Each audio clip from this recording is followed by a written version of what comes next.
नमस्ते। पछिल्लो समय नेपालमा राजतन्त्रको बहस फेरि एकपटक चड्किएको छ हैन त? आजको यो सामग्रीमा हामी एउटा लेखमा प्रस्तुत तर्कलाई केलाएर हेर्दैछौं, जसले संवैधानिक राजतन्त्र किन चाहियो भनेर जोरदार रूपमा आफ्नो कुरा राखेको छ। ल, आउनुहोस् यसका मुख्य बुदाहरू के रहेछन् एक एक गरी हेरौं। यो पुरा तर्कको सुरुवात नै एउटा ठूलो प्रश्नबाट हुन्छ। आखिर नेपाललाई राजतन्त्र किन चाहियो? यो सम्पूर्ण विश्लेषण यही एउटा प्रश्नको जवाफ खोज्ने प्रयासमा केन्द्रित रहेको देखिन्छ। ल, अब पहिलो तर्कमा जाउँ, जुन इतिहाससँग जोडिएको छ। यो लेखका अनुसार नेपालको जुन एकता छ, हाम्रो संस्कृति र पहिचान छ, त्यसको जग्ने राजतन्त्र हो भन्ने दाबी गरिएको छ। यो तर्कको पहिलो आधार भनेको इतिहास नै हो। उनीहरूको दाबी के छ भने पृथ्वीनारायण शाहको पालादेखि नै राजतन्त्रले देशलाई एक सूत्रमा बाँध्यो र सबैभन्दा महत्त्वपूर्ण कुरा विदेशी उपनिवेश हुनबाट जोगायो। अर्थात् नेपालको जुन स्वतन्त्र पहिचान छ त्यसको मुख्य श्रेय राजसंस्थालाई नै जान्छ भन्ने उनीहरूको भनाइ छ। ला, अब इतिहासको कुरा पछि यो तर्कले राजतन्त्र हटेपछि के भयो त्यतातिर ध्यान खिचेको छ। सन् 2008 पछि देशले के कस्ता समस्याहरू भोग्यो, आउनुहोस् हेरौं।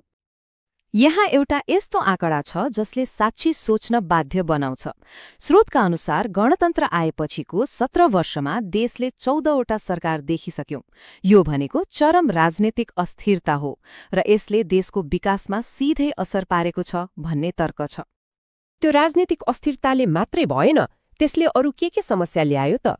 स्रोतका अनुसार 5वटा मुख्य सङ्कटहरू छन्। राजनीतिक अस्थिरता त छँदैछ, त्यसमाथि व्यापक भ्रष्टाचार, बढ्दो विदेशी हस्तक्षेप, हाम्रो धर्म र संस्कृतिमाथि सङ्कट र सबैभन्दा डरलाग्दो कमजोर हुँदै गएको राष्ट्रिय एकता। यी सबै समस्यालाई गणतन्त्र स्थापनाको सीधा परिणामको रूपमा देखाइएको छ। अब यति धेरै समस्या देखाइसकेपछि समाधान के त? उनीहरूले यसको समाधान पनि दिएका छन्। त्यो हो संवैधानिक राजतन्त्रको पुनर्स्थापना, जसलाई स्थायित्वतर्फ लैजाने बाटोको रूपमा प्रस्तुत गरिएको छ। यहाँ गणतन्त्र र संवैधानिक राजतन्त्रमा के फरक छ भनेर स्पष्ट पारिएको छ। एकातिर गणतन्त्रलाई दलीय र अस्थिर बनिएको छ भने अर्कोतिर राजतन्त्रलाई चाहिँ सबैको साझा र तटस्थ अभिभावकको रूपमा देखाइएको छ। जहाँ गणतन्त्रमा संस्थागत भ्रष्टाचार मौलायो, त्यहाँ राजाले नैतिक नियन्त्रण राख्न सक्छन् भन्ने तर्क छ।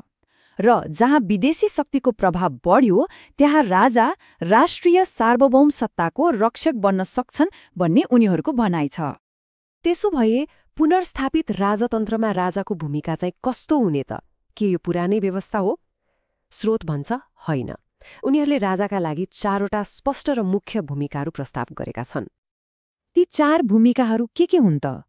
पहिलो, राष्ट्रिय एकताको प्रतीक बन्ने, जो कुनै दल विशेषको नभई सबै नेपालीको साझा होस्।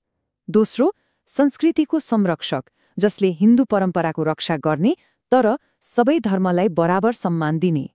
तेस्रो, विदेशी हस्तक्षेपको नियन्त्रक, जसले देशको स्वाधीनतामाथि हुने कुनै पनि सम्झौतामा अन्तिम जाँचको काम गरोस्। र चौथो, भ्रष्टाचारमाथि नैतिक अंकुश लगाउने, जसले आवश्यक परे भ्रष्ट संसद विघटन गरेर नयाँ चुनावको घोषणा गर्न सकोस्। अब एउटा महत्त्वपूर्ण प्रश्न उठ्छ, के यो कुरामा जनताको साथ छ त? यो तर्कलाई बलियो बनाउन स्रोतले केही प्रमाणहरू पनि पेश गरेको छ, जसले यो विचार केही मान्छेको मात्र होइन, बरु जनताको भावना हो भन्न खोज्छ। जस्तै यो नारा, राजा आओ देश बचाऊ, यो नारालाई जनभावनाको सबैभन्दा ठूलो प्रमाण मानिएको छ। दाबी के छ भने यो कुनै पार्टीले लगाएको नारा होइन, बरु मानिसहरूले आफै शहरदेखि गाउँसम्म यो आवाज उठाइरहेका छन्। यो नारा मात्रै होइन, अरू पनि सङ्केतहरू छन् भनिएको छ। जस्तै स्थानीय चुनावमा राजतन्त्र समर्थक राप्रपा पार्टीको भोट बढ्दै जानु, देशैभरि देखिन थालेका स्वतस्फूर्त र्यालीहरू र 2062-63 को आन्दोलनलाई विदेशी शक्तिले आफ्नो स्वार्थमा प्रयोग गरेको रहेछ भन्ने बुझाइ जनतामा बढ्दै गएको कुरालाई पनि प्रमाणको रूपमा देखाइएको छ। र अन्तमा यो तर्कको सार के हो त?